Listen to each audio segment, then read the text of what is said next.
ሰላም ጤና ይስጥልን። እንኳን ወደ ዩቲዩብ ቻናላችን በሰላም መጡ። በእርግዝና ወቅት የሚወሰዱ መድኃኒቶች ምን ምን ናቸው የሚለውን ዝርዝር አድርገን ለማየት እንሞክራለን። እርጉዝ ነሽ? መድኃኒት ከመውሰድሽ በፊት ይህንን እወቂ። በእርግዝና ጊዜ የሚፈቀዱና ጥንቃቄ የሚፈልጉ መድኃኒቶች። ራስ ምታት አለኝ ብሎ መድኃኒት ልውሰድ? ጉንፋን ያዘኝ መድኃኒት ልውሰድ? ያለ ሐኪም መድኃኒት በውስጥ ችግር አለው የሚሉትን ጥያቄዎች ለመመለስ አዎ መልሱ አደጋ ሊኖረው ይችላል። እያንዳንዱ መድኃኒት በጽንሱ ላይ ከባድ ችግር ሊፈጥር ይችላል። ሁሉም መድኃኒት አደገኛ አይደለም። አንዳንዶቹ በእርግዝና ጊዜ ጠቃሚና አስፈላጊ ናቸው። ዛሬ ይህ ቪዲዮ በእርግዝና ጊዜ ለምን ጥንቃቄ ያስፈልጋል፣ የትኞቹ መድኃኒት ጥንቃቄ ይፈልጋሉ፣ የትኞቹስ መድኃኒቶች ጠቃሚ ናቸው የሚሉትን ዘርዘር አድርገን ለማየት እንሞክራለን። ይህ መረጃ ያንቺን የጽንሱን ጤና ሊጠብቅ ይችላል። ለምን መድኃኒት ጥንቃቄ ያስፈልገዋል የሚለውን በምናይበት ጊዜ በእርግዝና ጊዜ የሚወሰዱ መድኃኒቶች በጽንሱ ላይ ያላቸው ተጽዕኖ በሶስት ነገር ልንመለከተው እንችላለን። አንደኛ፣ በእርግዝና ወቅት የእርግዝና ወቅታችን የትኛው ወር ላይ ነው ያለነው የሚለው ሊወስን ይችላል።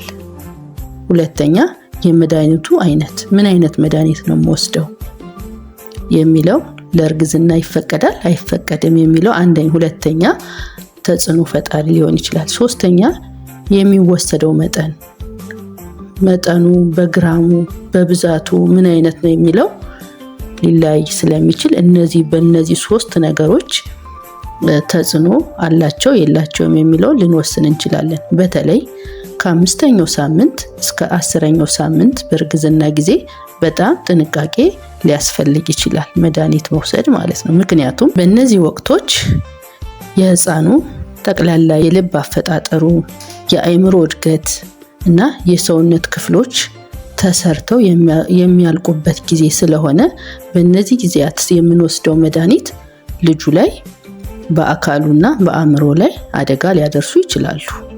ስለዚህ ያለ ሐኪም ፍቃድ ያለ ሐኪም ምክር ምንም አይነት መድኃኒት መውሰድ የለብንም ማለት ነው። በጣም ጥንቃቄ የሚፈልጉ መድኃኒቶች እናቶች፣ እነዚህ መድኃኒቶች ሁል ጊዜ እርጉዝ ሴቶች ይከለከላል ማለት አይደለም። ነገር ግን በሐኪም ክትትል ብቻ መወሰድ ይኖርባቸዋል። ለምሳሌ የሚጥል በሽታ ወይንም ኤፒሌፕሲ ያለባቸው በጽንሱ እድገት ላይ ተጽዕኖ ሊፈጥር ይችላል። በራስሽ መድኃኒት ማቆም ወይንም መጀመር አይፈቀድም። የሚጥል በሽታ ካለ ወደ ሐኪም ቤት ሄዶ ማማከር ይኖርብናል። ምክንያቱም ተቀያሪ መድኃኒት ሊቀየር ስለሚችል። ለደም መርጋት ያለባት እናት የምትወስደው መድኃኒት ካለ በጽንሱ እድገት ላይ ችግር ሊያመጣ ይችላል። ስለዚህ ከማቆሟ በፊት ሐኪም ጋር ሄዳ አማራጭ መድኃኒት ሊቀየርላት ይችላል። የስነ አእምሮ መድኃኒቶች ከዚህ ቀደም እንደተናገርነው ተመሳሳይ ችግር ሊያመጡ ይችላሉ። ስለዚህ ሕክምናችን ለሚከታተለን ሐኪም በመሄድ ይሄን በማሳወቅ ጉዳት የሌላቸው መድኃኒቶች እንዲቀየሩልን መንገር ይኖርብናል። ለታይሮይድ ችግር ይሄ እንቅርት በሚኖርበት ሰዓት ለሱ ተብሎ የሚወሰዱ መድኃኒቶች በእርግዝና ሰዓት ውስጥ ለጽንሱ ችግር ስለሚያመጡ አሁንም በተለይ ፒቲዩ የተባለው መድኃኒት ሐኪም መውሰድ እንደሌለብን አናግረን እንዲቀየርልን ማሳወቅ ይኖርብናል ማለት ነው። ሌላው ለደም ግፊት የሚወሰዱ የተለያዩ መድኃኒቶች አሉ። እነሱንም ከእርግዝና ጋራ ጉዳት የሌላቸውን መድኃኒት እንዲቀየር መንገር ይሄ ብልህነት ነው። በእርግዝና ጊዜ ቢወሰዱ የሚጠቅሙ መድኃኒቶች ደግሞ አሉ። እነሱን እናያለን። ሁሉም መድኃኒቶች አደገኛ አይደሉም። አንዳንድ መድኃኒቶች ደግሞ በእርግዝና ወቅት በሐኪም ምክር ጠቀሜታቸው የጎላ ሆኖ ስለሚገኝ በትክክል የታዘዘውን መድኃኒት መጠኑንና ጊዜውን ሳናቋርጥ መውሰድ ይኖርብናል። ለምሳሌ ፎሊክ አሲድ የመጀመሪያው 3 ወራት ወይንም እናትየዋ ክትትል እንደጀመረች በሐኪም ሊታዘዝ ይችላል። ጥቅሙ የጽንሱ የአእምሮ የህብረ ሰረሰር እድገትን ያግዛል። ሌላ በተጨማሪ የአእምሮና የጀርባ ችግሮችን ይቀንሳል። ይህ በተለይ ከእርግዝና በፊትና በመጀመሪያው 3 ወር ቢወሰድ ጠቃሚ ይሆናል። አይረን የደም ማነስ በሽታ ይከላከልልናል። በተጨማሪም ድካም እንዳይበዛብን ይረዳል። ምክንያቱም አይረን ምንድነው? በደም ስር ያለውን የቀይ የደም ሴል ሄሞግሎቢን የተባለውን ክፍል ኦክሲጅን እንዲሸከም በማድረጉ ወደ እያንዳንዱ የሰውነታችን ክፍል ኃይል ያስፈልገዋል። ለዛ ኃይል እንዲቃጠልና ወደ ምግብነት እንዲቀየር ምን ይላል? ኦክሲጅን ያስፈልገናል። ኦክሲጅንን ደግሞ ይዞ የሚሄድልን በደማችን ውስጥ ሄሞግሎቢን የተባለው ክፍል ነው።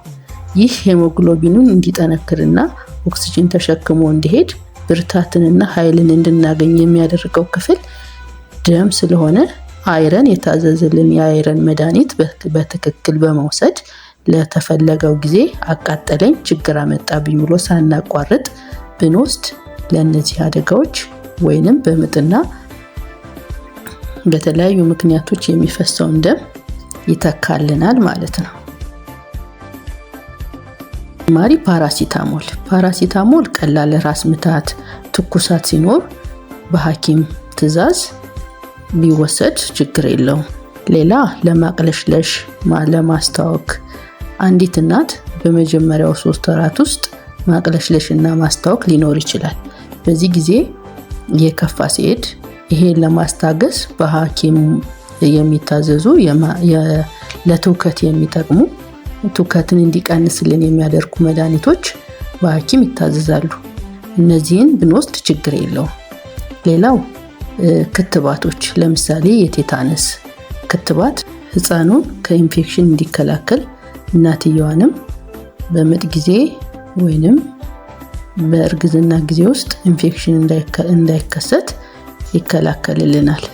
በስተመጨረሻም ጠቃሚ መድኃኒቶችን ለማግኘት አንደኛው የደም አይነትን ማወቅ በጣም ይጠቅማል። ምክንያቱም የደም አይነትን ማወቅ የደም አይነታችን RH ኔጌቲቭ ነው ወይንስ ፖዚቲቭ ነው የሚለው መለየት፣ ይሄም በእናትና በልጅ መካከል የሾተ ላይ ያለባትን ሴት ለመለየት ይረዳናል።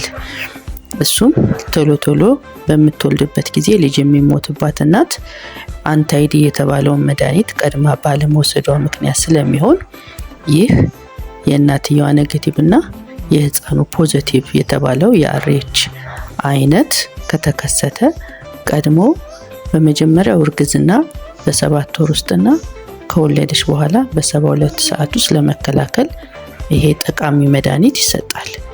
እነዚህን በህክምና ጠቃሚ የሆኑ መድኃኒቶችን ለመውሰድ ሐኪሞን ያማክሩ።